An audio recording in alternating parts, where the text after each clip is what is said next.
La importancia de las pequeñas y medianas empresas. En este capítulo se puede ver cómo a través de los años las pymes van obteniendo más relevancia y sobre todo cuando se inició la revolución industrial, ya que el mundo cambió por completo y aparecieron inventos de todo tipo hasta llegar a la producción y el consumo en masa.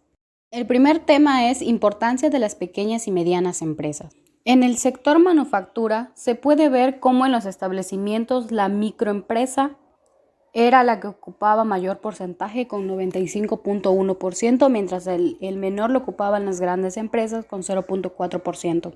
Para el personal ocupado se puede ver que las grandes empresas ocupaban más de la mitad, más bien la mitad del porcentaje, mientras que la macro y pequeñas y medianas empresas eran las que ocupaban la otra mitad. Es decir, que todas ellas juntas ocupaban más espacio y daban más relevancia de lo que se tenía pensado.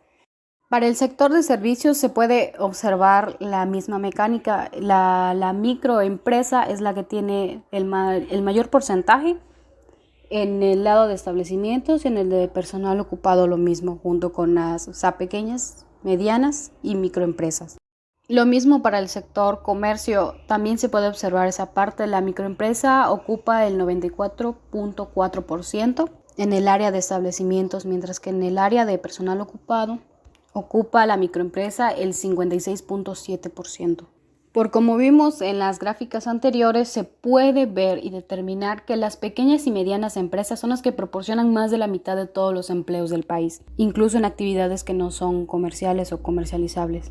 Por lo que podemos ver que las pymes tienen demasiada importancia para nosotros, aunque no lo veamos así, aunque nosotros creamos que son las grandes empresas las que nos dan más empleo y más recursos, no es así. Son las pymes, aunque no sean reconocidas de esa forma, realmente son demasiado importantes y sin ellas no se podría lograr lo que tenemos ahora. En cuanto a las actividades comerciales, las grandes empresas acaparan el 60%, como se puede ver, y el 40% restante pertenecen a las pequeñas y medianas empresas. Sin embargo, se nota que prácticamente van como que a la par, subiendo y bajando, y eso nos muestra que realmente las pymes tienen demasiada importancia y nosotros no se la damos, no les damos el valor que ellas merecen. Y como mencioné, ellas nos dan más empleo que la que nos dan las grandes empresas. Por lo tanto, hay que empezar a valorarlas porque realmente son muy importantes más que nada para la economía del país.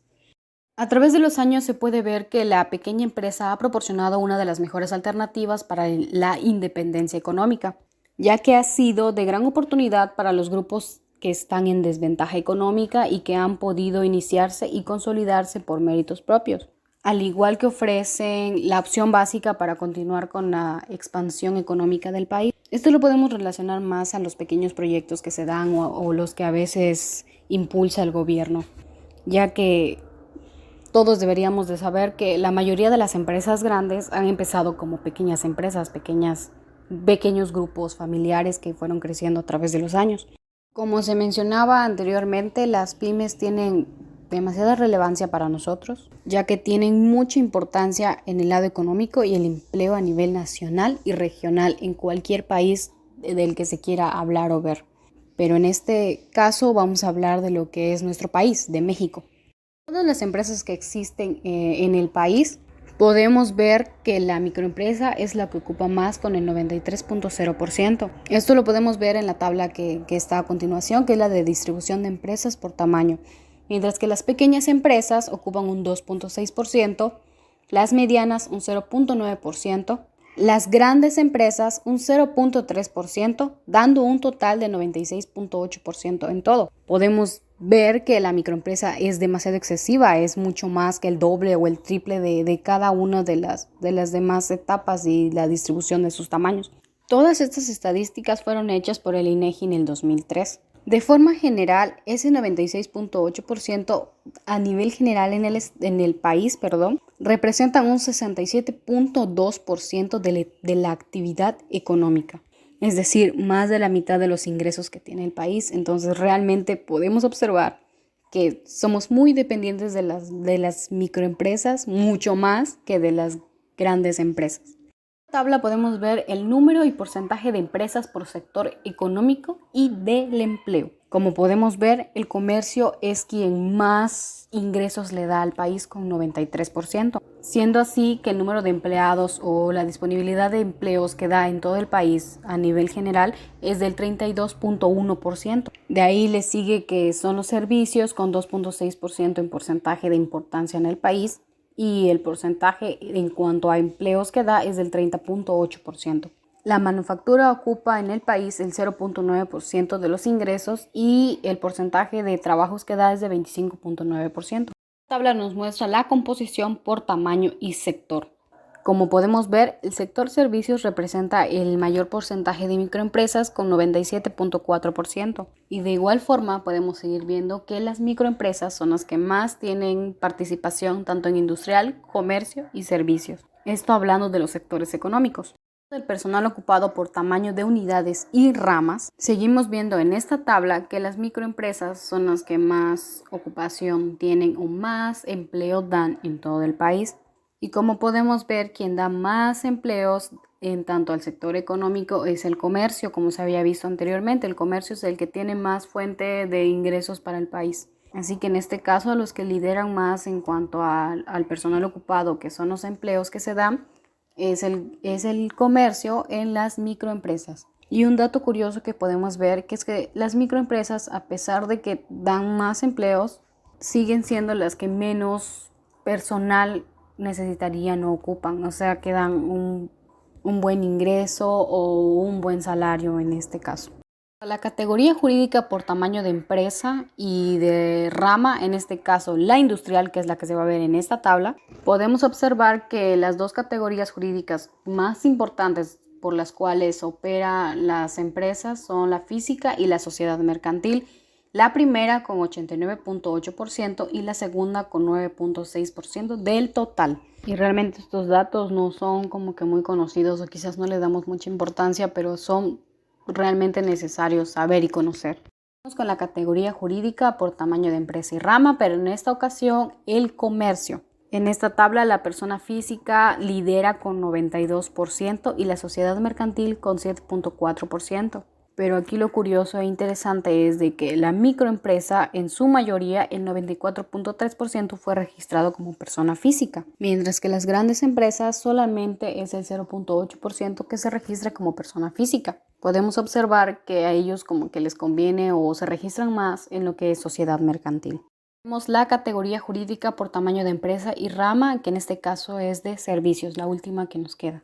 Las categorías más importantes son la persona física, como ya se había visto, en las tres lidera lo que es la persona física. En este sector es con 89.7%, la mercantil con 5.5%. Y de nuevo podemos ver cómo lidera lo que es la microempresa en cuanto a personas físicas con un 93.1%. Y las medianas con 6.2%, mientras que las grandes con 2.6%, y en cuanto a sociedad mercantil, las grandes tienen el 70.5%, y ahora sí, la microempresa es la que tiene menos porcentaje ahí, que es con 3.4%. Y ahora podemos ver la distribución de empresas por tamaño, número y año en México. Cabe mencionar que esta tabla sigue siendo del INEGI y fue tomada del año 1990 al año 2003. Y como podemos ir viendo, la existencia de la micro, pequeña y medianas empresas junto con las grandes ha variado desde 1990 hasta el 2003. Hemos visto cómo va abarcando como que más terreno, es decir, lo que es la microempresa va agarrando más importancia, más relevancia ante las grandes empresas. De ese periodo se puede observar un aumento promedio de las microempresas de 57.5%. Las pequeñas empresas incrementaron un 12%. Las medianas un 82% y las grandes tuvieron un aumento promedio de 31.2%. Es decir, la micro, pequeña y mediana empresa dan prácticamente pasos agigantados ante la economía del país. Lo mismo de la grande y la mediana empresa en el periodo postcrisis. Aquí vamos a abarcar de los años 1995 al primer semestre del año 1998. Para ese tiempo, el dinamismo que tuvieron las grandes empresas fue mucho más alto. Establecieron un aumento del 37.2%, equivalente a 849 nuevas empresas, por lo que el estrato industrial fue más dinámico. Fuera de ello, en el número de empresas medianas creció a una tasa de 23.3%, lo que significó 710 nuevos establecimientos de tamaño medio. En este punto, la creación de la micro y pequeña empresa estuvo apoyada por una reconversión del mercado. Debido a esto, hubo una instalación de 8.915 empresas y el rendimiento fue del 8.1%. Como podemos ver en esta parte de la postcrisis, el crecimiento de la microempresa no fue tanto, sin embargo, fue importante y dio entrada a más empresas. Las empresas pequeñas y medianas en México. Su importancia económica fue que ellas fueron fuente creadora de satisfacción de las necesidades primarias del hombre, como el tallado de la piedra, el trabajo de metales, la manufactura de prendas de vestir, entre otras cosas. No solo se formó un abastecimiento de bienes de consumo, sino que también fue activadora del desarrollo de las fuerzas productivas. Tuvo gran apoyo a través de la revolución industrial. Con ello se pudieron implementar lo que es la tecnología, que es la misma que desarrollan y fomentan las grandes empresas. Como se mencionó temas atrás, las empresas que vemos actualmente en algún momento fueron pequeñas empresas que a través de sus estrategias fueron creciendo y ahora son lo que podemos observar ahora. Y a partir del periodo independiente, el fenómeno de la industrialización destacó con empresas como las textiles de alimentos, de muebles de madera, de productos químicos, entre otros. Antes de 1910 surgieron lo que fueron las fundidoras de fierro y acero en Monterrey. Para 1930, a través de datos estadísticos, se logró determinar que las pymes representaban el 12% del total de la industria de lo que es la transformación. En 1950 ya el sector industrial representaba el 25%, por lo que los talleres y artesanías sufrían una reducción del 71.9%. Para 1955, las industrias aumentaron un 45.8% y los talleres y artesanías reducían un 51.9%. De esta manera podemos ir viendo cómo las industrias aumentaban y los talleres y artesanías iban disminuyendo hasta llegar al año 1971, en el cual las industrias medianas y pequeñas aumentaron un 64.4% y los talleres y artesanías disminuyeron hasta 0.44%. Todo esto se basa en que al crecer el Producto Nacional Bruto, crecen los elementos que lo componen, entre ellos el sector industrial, el crecimiento del sector industrial dentro de la economía, que hace que aumente la dimensión de las unidades productivas. De igual forma, hay que tomar en cuenta que la importancia de las pequeñas y medianas empresas en la industria no solo se puede medir por el número de establecimientos, sino también por el capital invertido, es decir, los ingresos que daban al país en su momento. De igual forma, valorar y apreciar lo que fue el valor de producción, el valor agregado, las materias primas, entre otras cosas. Pero sobre todo, los salarios y empleos que daban a las personas. Por último, les voy a hablar de lo que es la importancia social. Como pudimos observar, las pymes nos ayudan más en el sistema económico y en el dar empleo a las personas que realmente lo necesitan. Sin embargo, también hay que tomar en cuenta que estas incorporan fuerza de trabajo al sector manufacturero. De igual forma, contribuyen a crear la mano de obra para la estructura educacional. También se cabe mencionar que se convierten en una escuela empírica práctica, en las cuales se realiza la formación directiva que requiere forzosamente un país para mejorar su sistema administrativo productivo. Actualmente se puede decir que un especialista está mejor preparado al complementar y a completar su educación superior y prestar un servicio social en los sectores industrial, comercial, gubernamental, agrario, entre otros. Las pymes también contribuyen para mejorar el nivel de ingresos de la población, ya que igual como se mencionaba al principio, estas son más basadas en crear una empresa o ir mejorando una idea a través de la familia o los amigos, la pequeñita idea que se te viene de que ¿y si hacemos esto o vendemos aquello? Y al final termina siendo un total éxito, que es lo que igual mencionaba de que las grandes empresas inician desde abajo, como una pequeña idea o si hacemos esto, hacemos lo otro con tus primos, amigos, y al final termina siendo de gran éxito para el mercado. Y esto ya es todo de mi parte, muchas gracias. Y para quienes no me conocen, mi nombre es Jennifer Ya. Hola, mi nombre es Luis Alberto Yemuguel y yo les voy a hablar sobre la actividad empresarial. La actividad empresarial se distingue por tener dos partes, una que es el vendedor y la otra que es el comprador. El vendedor siempre se preguntará qué podría hacer el comprador para que sea un precio razonable. Y el comprador preguntará qué beneficio le proporciona el servicio o producto que adquirió y si lo que paga es razonable. De igual manera, la actividad empresarial tiene en cuenta que no tiene el mismo resultado las empresas grandes que ganan millones a un simple vendedor, pero esto se hace con un mismo propósito y es con el de brindar beneficios y productos que se requieren a un comprador. Ahora, nos vamos con el propósito de las actividades empresariales. Nos dice que las actividades empresariales tienen un gran reto de la empresa moderna y es utilizar los recursos disponibles para distribuirse con mayor efectividad y economía los bienes y servicios a las personas que lo desean y necesitan. En ese sentido se detallan tres categorías para realizar estas actividades, que serían las actividades que producen bienes, actividades que distribuyen bienes y actividades que ofrecen servicios. Esto es pues se hace para cumplir y hacer frente a las demandas del mercado y pues se requieren estas ciertas actividades empresariales. Ahora nos vamos con las actividades que producen bienes. Nos dice que entre los productores de bienes de fabricación están las empresas que combinan, transforman, refinan o alteran las materias primas. Estas se denominan manufactureras y reciben los productos de las industrias básicas y los transforman en bienes determinados. Un claro ejemplo tenemos a la cementera Cruz Azul, que esta podría decirse que la materia prima llega desde cero y la transforma hasta que ya tiene listo el producto y poder así o venderla en este caso sería.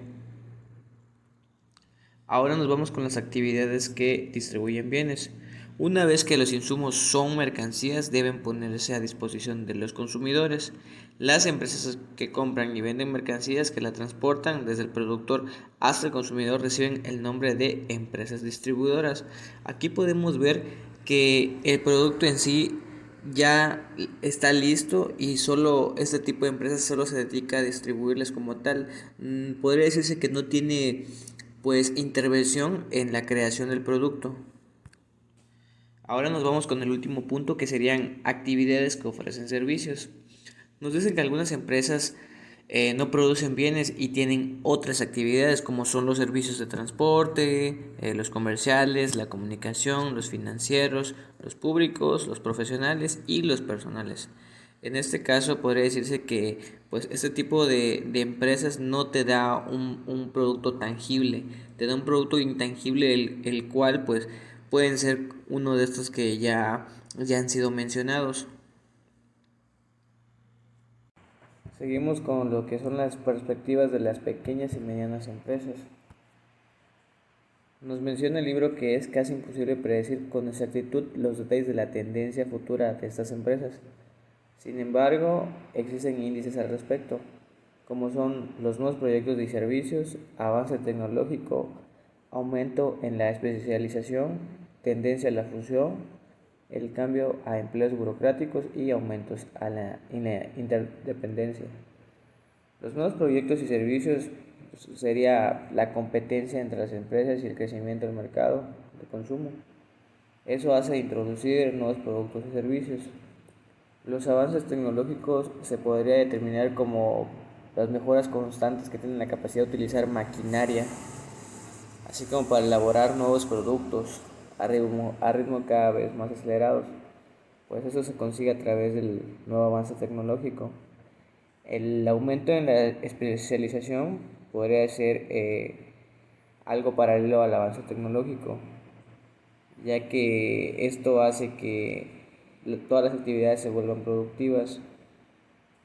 La tendencia en la fusión son como la mayoría de las empresas califica a medida a medianas y pequeñas empresas y la mayoría comienza de una escala modesta y experimenta un crecimiento mejorado.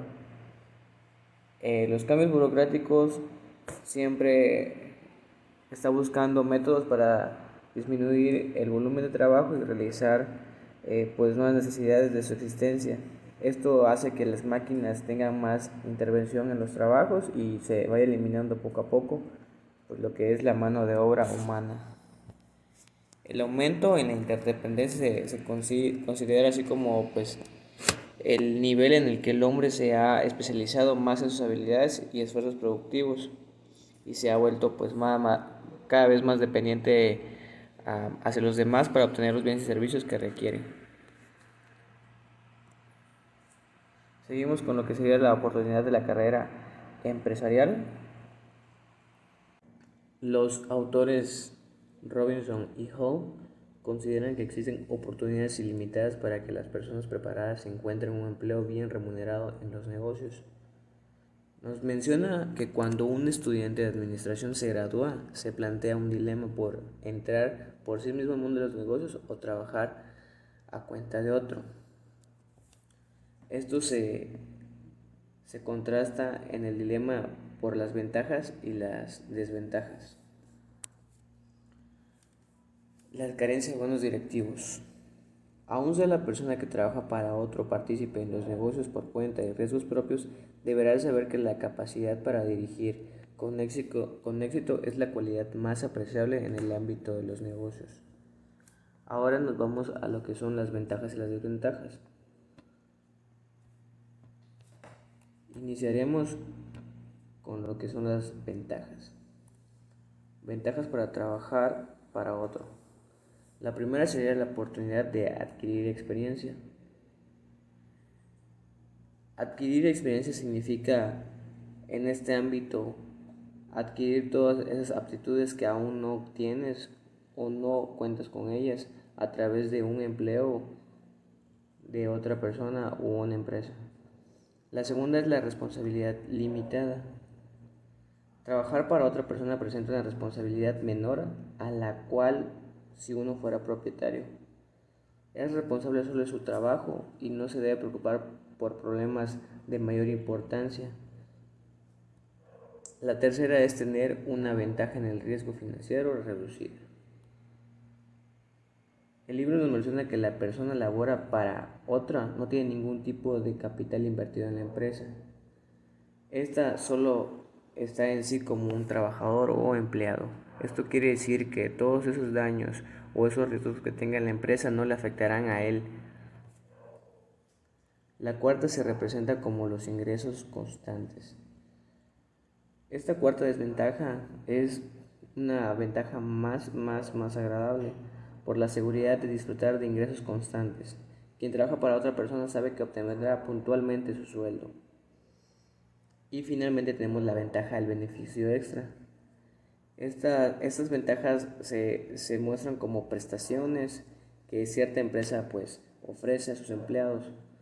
Tenemos ejemplos como son las retribuciones de servicios médicos, pues el aguinaldo, la capacitación constante y pues obviamente esto va a cuenta de la empresa en la cual trabajes. Esto sería pues una ventaja mayor, ya que esas capacitaciones y ese servicio médico no es así un pago como tal que uno hace por sí mismo cuando es propietario o cuando trabaja para otra persona. Las desventajas para trabajar para otro son la primera, que sería la pérdida de ambiciones, la segunda es una desventaja en una compensación menor, la tercera sería una seguridad de menor empleo, la cuarta desventaja sería la menor posibilidad de utilizar propias ideas y la última sería que se refiere a las órdenes de los superiores. Iniciaremos con la que es la pérdida de ambiciones. Esto se traduce a que el empleado puede quedar sujeto a la voluntad del patrón y perder de manera gradual ambiciones personales. Esto se hace porque ya está dependiendo como tal de una persona o de una empresa y para él siente de tal manera una conformidad en la cual se ciega y esto hace que vaya perdiendo pues esas ambiciones de crecer.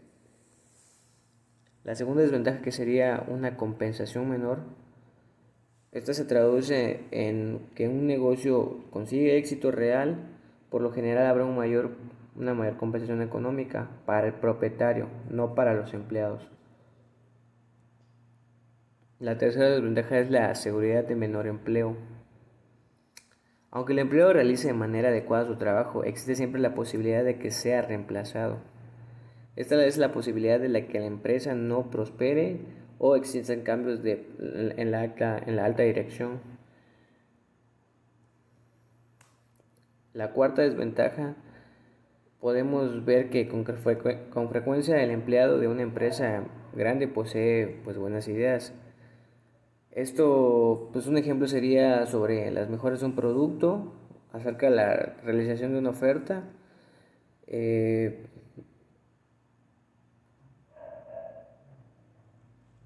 Esto, sin embargo, puede ser difícil de convencer al propietario, ya que pues él cuenta con sus propias ideas y prefiere utilizar las de él a las de un empleado. Y la última desventaja se refiere a las órdenes de los superiores.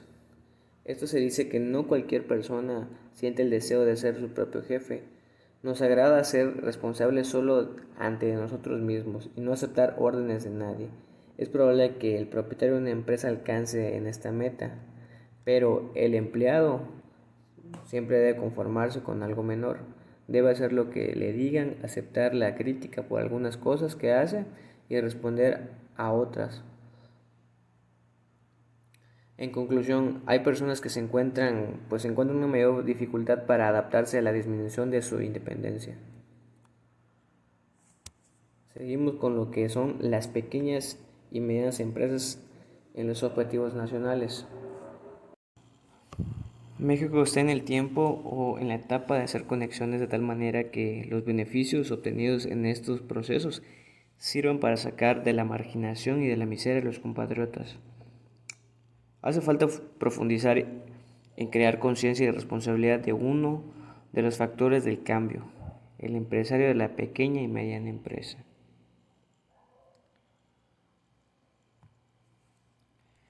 La función de las pequeñas y medianas empresas en el desarrollo.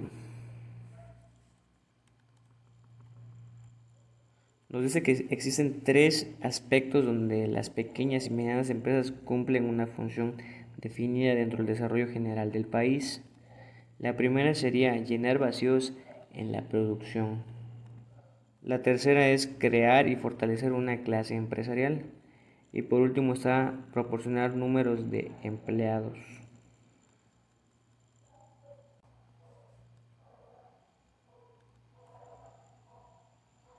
La primera se traduce en que existe un gran número de productos que deben de elaborarse a pequeña escala.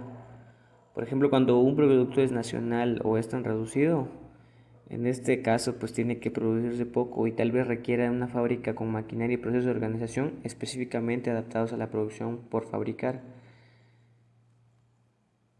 Crear y fortalecer una clase empresarial nos menciona que la pequeña empresa constituye en una escuela práctica de gran valor nacional para formar empresarios, administradores y técnicos, ya sea que provengan del ámbito comercial o profesional. Y la tercera, que es proporcionar un mayor número de empleos, es la generación de empleos para una población creciente. Es uno de los más grandes problemas del Estado mexicano, el incremento de la productividad en el campo y el cambio en las estructuras de las actividades, que son las características esenciales del proceso de desarrollo, establecen una fuente de presión demográfica sobre las áreas urbanas. Parte de esta población se encuentra en acomodo en los servicios de transporte, la vivienda y etcétera, ¿no? Pero requiere una industria una aportación significativa en este aspecto. Nos menciona igual el libro que hay ramas de la industria en el que los procesos obligan a la automatización y a la gran escala productiva. Estas empresas, este tipo de empresas, la capitalización por trabajador es muy alta. De esta manera, el Centro Empresarial para el Perfeccionamiento Socioeconómico de Puebla nos da una gráfica en la cual nos muestra la fuerza del trabajo total y cómo ha intervenido en las cifras de la economía mexicana. Nos dice que en la fuerza del trabajo total, pues la grande empresa es la que predomina, ¿no? Ya que tiene un 42% y es la que tiene mayor presencia pues en el trabajo, ¿no? La mediana empresa se encontraría pues en el segundo lugar, que pues tiene un porcentaje del 35%. Y por último está la pequeña empresa con un 23%. Esto nos da a reflejar que, pues como se ha dicho en temas anteriores, se necesita reforzar más pues esta parte del tipo de la empresa, ¿no? Las pequeñas y las medianas empresas. Ahora, en el Producto Interno Bruto, en el PIB, podemos ver que la empresa es la que tiene mayor presencia, con un 56%. Las medianas empresas tienen un 35% de presencia y las pequeñas solo un 9%. Volviendo a reiterar, podemos ver que las pequeñas y las medianas empresas no tienen ese mismo potencial o quizá no tienen esa misma presencia que tienen las grandes empresas en el Producto Interno Bruto, aunque sí se ve reflejado, pero no tienen esa misma relevancia que tienen las grandes empresas. Es por eso que se ha mencionado muchas veces que necesita reforzar esta parte, ya que como se ha mencionado de igual manera, es la que crea empleos y tiene pues un fuerte impacto en el PIB. Nos dice que no obstante la pequeña y mediana industria tiene una posición crucial, lo que ya les había comentado anteriormente y se muestra en la gráfica, en la generación de empleos en el país y enfrentan una serie de problemas que obstaculizan su desarrollo. Entre las principales causas se encuentran las siguientes. Sería la falta de preinversión, que comprende un análisis de las principales variables de mercado, asistencia crediticia no oportuna y poco ágil, escasez de la mano de obra no calificada, escasez de bienes de capital, la inflación y la administración. Como pues podemos observar, todos estos puntos son los cuales pues tienen en sí una desventaja competitiva contra las grandes empresas. Como le habíamos comentado, la falta de preinversión, los análisis es cuando estas empresas no tienen un buen comprendimiento en los análisis de pues los valores del mercado, la tecnología, los costos, localización y financiamiento. La asistencia crediticia es ocasionada pues mayormente por trámites complicados y limitaciones para el acceso en la obtención de créditos suficientes. Esto es porque no tienen un interés razonable.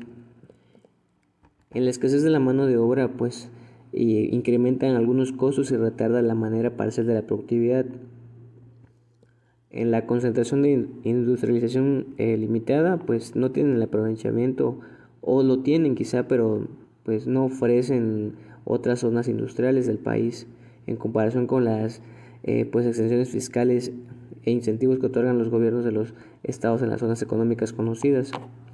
La escasez de bienes de capital, pues el país no cuenta con recursos ni tecnología suficiente para generar bienes de capital. Esto obliga pues a importaciones, fuga de divisas, dependencia de tecnología y límites de producción. Y la escasez de recursos económicos provoca la limitación de expansión del mercado.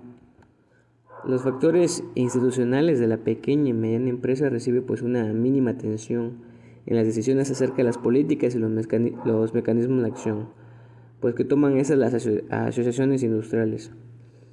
La dependencia productiva pues tiene una característica particular pues de las industrias cercanas a las franjas fronterizas.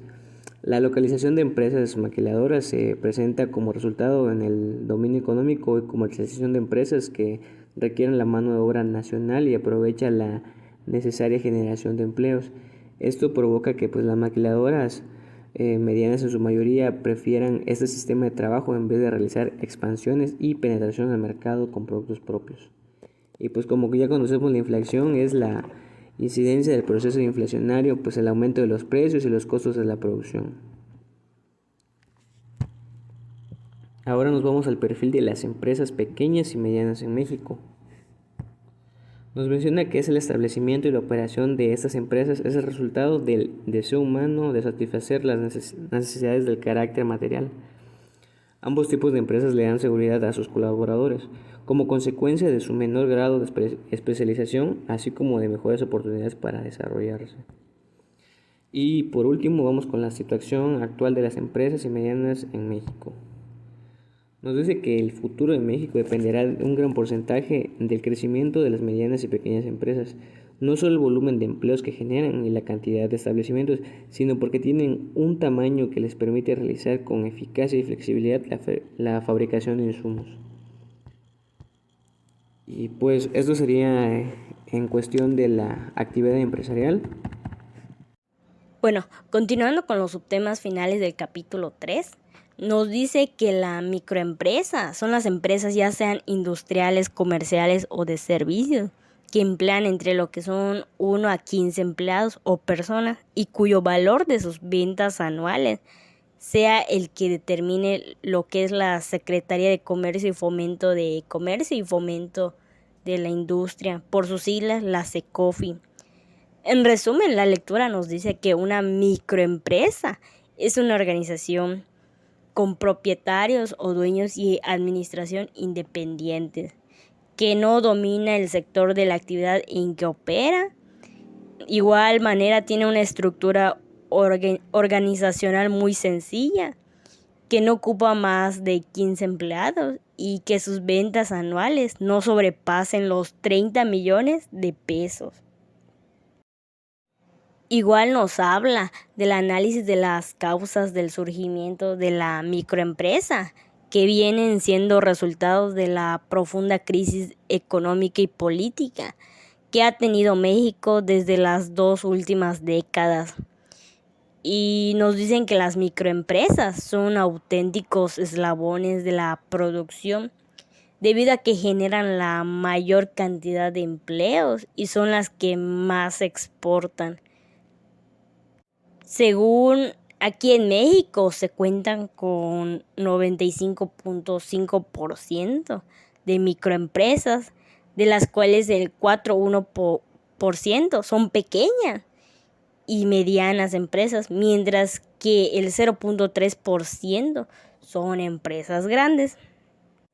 La microempresa tiene orígenes muy remotos y muchas de ellas empezaron como talleres artesanales, maquiladoras pequeñas y lo que son medianas empresas.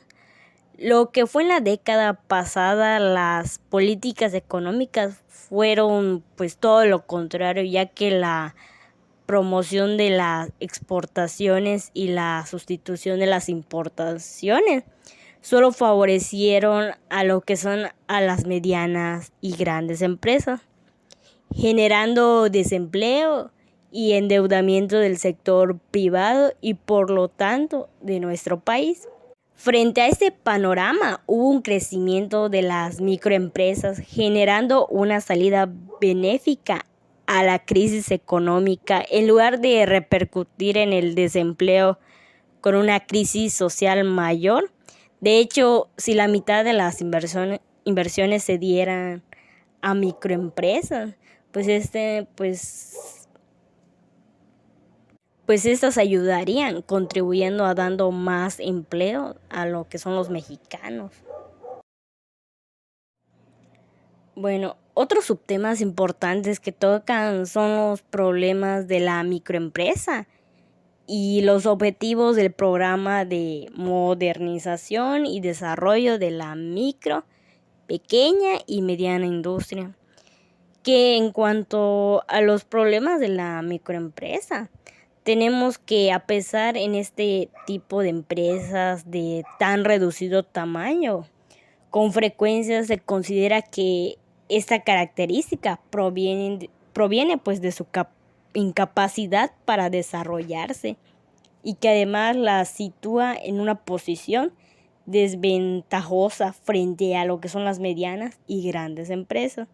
Sin embargo, las microempresas enfrentan una problemática formada por diversos elementos como son limitada capacidad para negociar por falta de organización y deficiente dirección, la escasa cultura tecnológica que tiene, la improvisación y carencia de normas de calidad, el ausentismo del personal, el constante aumento de los precios de materias primas, la mala calidad de los materiales, la marginación de los apoyos institucionales, la falta de garantías para acceder al crédito y la excesiva regulación gubernamental que tienen ese tipo de empresas.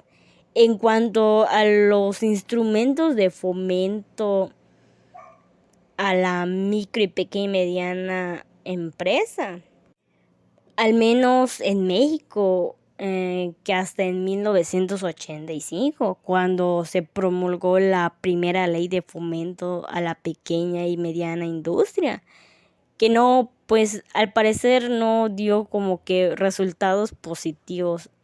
Y actualmente pues se hace un segundo esfuerzo para impulsar a este sector.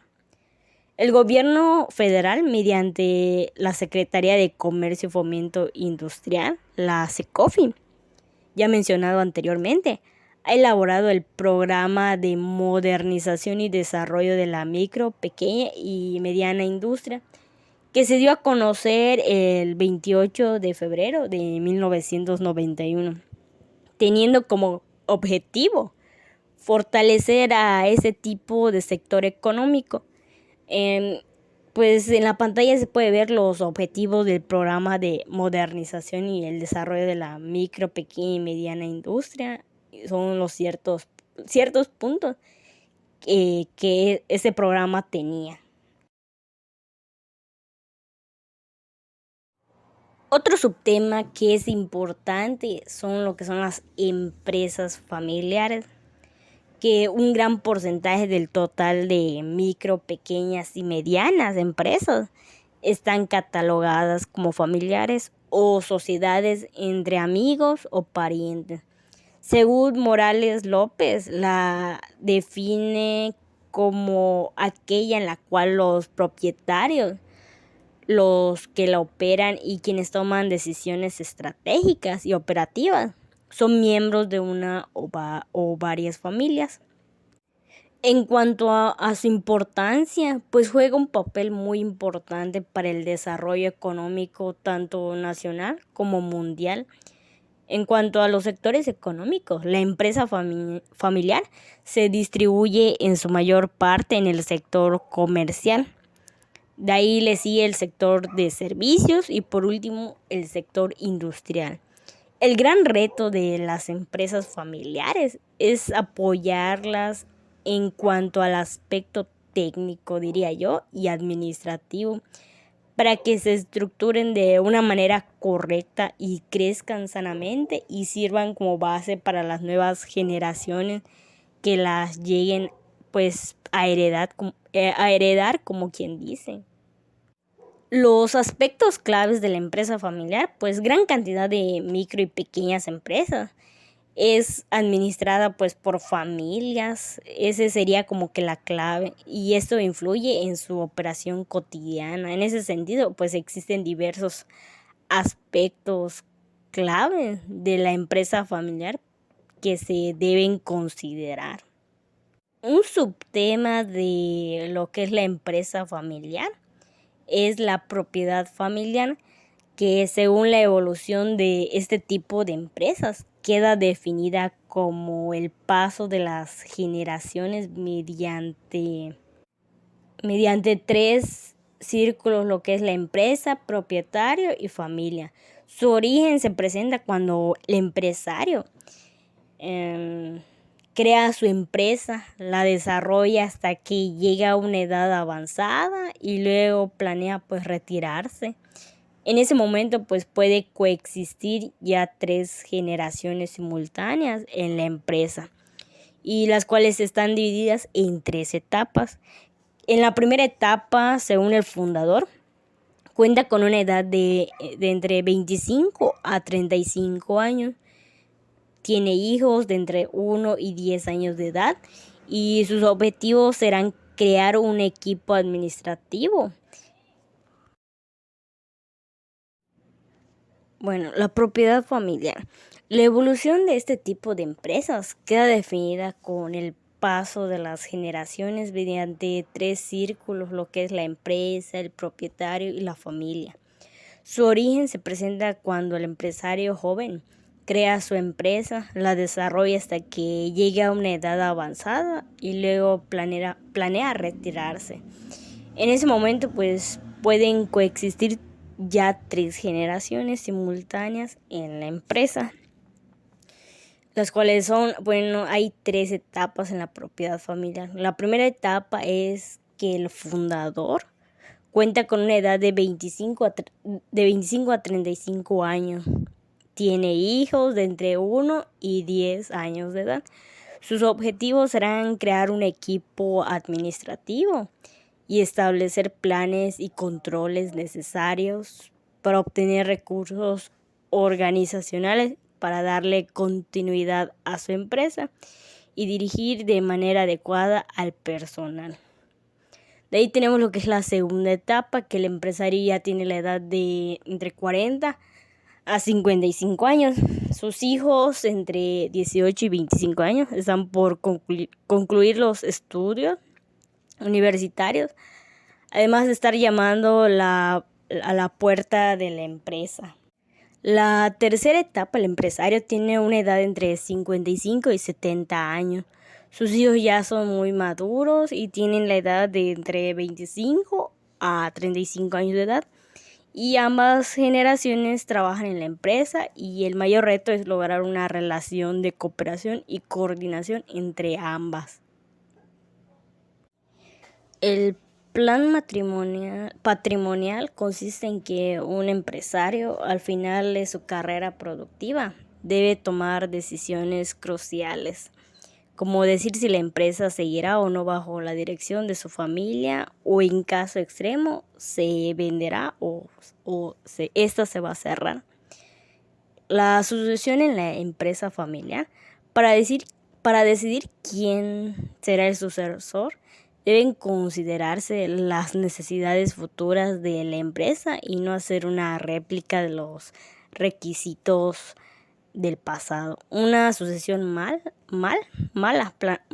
planeada puede provocar grandes problemas. En este sentido hay que discutir la transferencia de poder con los afectados, o sea, los hijos y los parientes. En caso de tener dudas, habrá que pedir pues un consejo a personas externas y con experiencia a la empresa que tengan una visión pues más objetiva y racional. Por ejemplo, el contador, un licenciado, etc.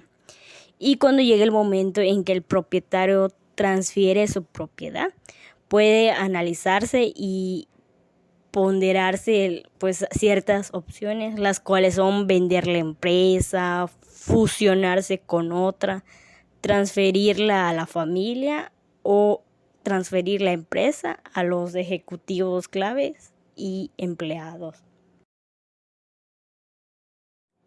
Bueno, en cuanto al protocolo familiar, el protocolo es un documento que especifica la filosofía, los objetivos, los planes y las políticas de una empresa familiar determinada. Según este documento puede suscribirse en escrituras públicas para darle mayor legalidad y formalidad. En este pues se deberá asentarse la razón de ser de la empresa familiar, así como una exposición de ciertos aspectos como son el tipo de empresa familiar, condiciones que deberán observar los familiares que ingresen a la empresa, políticas que deberán aplicar los ejecutivos no familiares, órganos de administración, razones o causas por las que la empresa dejaría de serlo. La propiedad en México, desde el punto de vista jurídico, las empresas pueden ser propiedad de una sola persona o de varias con fines de lucro, o sea, mercantiles. Los propietarios de empresas familiares se preguntan pues a veces con frecuencia cuál es la mejor forma de propiedad, aunque pues no existe una respuesta para esta pregunta, ya que pues depende de su totalidad del tipo de empresa de que se trate. El tipo de propiedad más adecuado para cada empresa pues se determinará por sus propias necesidades y características, dependiendo a qué se vaya a dedicar. ¿Por qué se asocian las personas?